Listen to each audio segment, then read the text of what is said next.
Assalamualaikum warahmatullahi wabarakatuh. Nama saya Faiza Adania dari 12 MIPA 6, nomor absen 10. Di sini saya akan melakukan praktikum tekanan osmosis pada larutan dengan tujuan yaitu untuk mengetahui tekanan osmosis yang terjadi pada larutan elektrolit dan larutan non-elektrolit.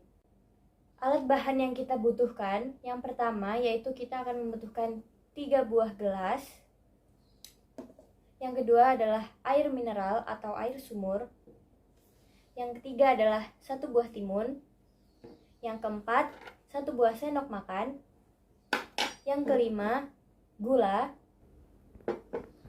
Yang keenam, garam. Selanjutnya kita akan masuk ke tahap cara kerja. Cara kerja yang pertama yaitu kita memasukkan air ke dalam gelas sebanyak 3/4 gelas.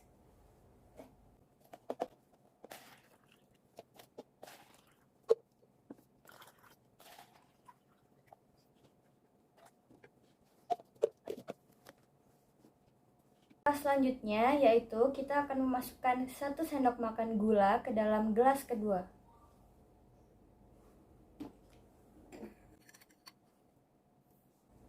Lalu memasukkan 1 sendok makan garam ke dalam gelas ketiga.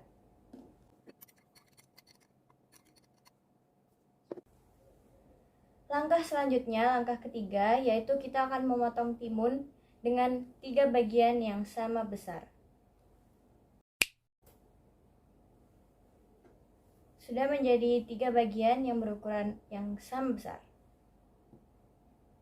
Selanjutnya yaitu kita akan memasukkan 1 per 1 buah timun ini ke dalam masing-masing gelas.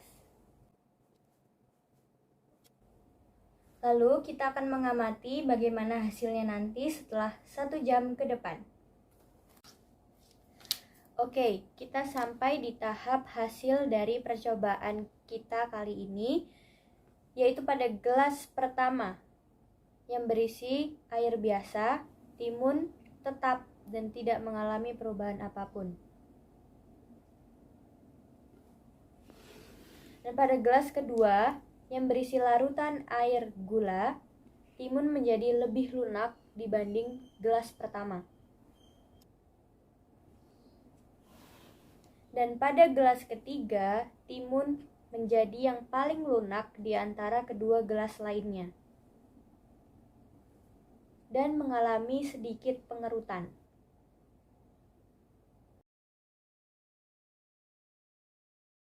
Apa sih penyebab dari peristiwa yang terjadi pada ketiga timun ini? Pada gelas pertama, konsentrasi air di dalam timun dan di luar timun sudah sama, sehingga menyebabkan timun tidak mengalami perubahan apapun. Dan pada gelas kedua, timun menjadi lebih lunak daripada gelas pertama. Hal ini dikarenakan mentimun memiliki konsentrasi timun yang lebih rendah dibanding konsentrasi yang dimiliki oleh larutan gula. Hal ini disebabkan karena timun bersifat hipotonis terhadap larutan gula, sehingga air yang ada pada timun akan keluar dari sel-sel timun itu tersebut menyebabkan timun menjadi lebih lunak. Selanjutnya adalah gelas ketiga, di mana timun menjadi paling lunak di antara kedua gelas lainnya. Hal ini dikarenakan air bergerak keluar dari timun dan bercampur dengan garam karena adanya perbedaan konsentrasi, di mana konsentrasi timun lebih rendah daripada konsentrasi larutan garam itu sendiri. Konsentrasi air di dalam timun yang rendah atau hipotonik bergerak keluar dari dalam timun. Karena untuk menyesuaikan konsentrasi air di luar timun yang tinggi atau hipertonik, alias air garam. Singkatnya, kandungan air di dalam timun akan bergerak keluar dikarenakan konsentrasi yang lebih rendah pada timunnya. Pertanyaan selanjutnya, larutan mana yang osmotiknya lebih besar? Jawabannya, tekanan osmosis yang lebih besar terjadi pada timun yang direndam pada larutan garam. Hal ini dikarenakan garam yang bersifat larutan elektrolit dapat mengionisasi dengan sempurna dan memiliki konsentrasi yang lebih tinggi dibanding dengan larutan gula yang bersifat non-elektrolit. Nah, kesimpulan yang bisa kita ambil dari percobaan ini ialah gelas pertama yang berisi air biasa tidak mengalami tekanan osmosis. Gelas kedua yang berisi larutan gula mengalami tekanan osmosis.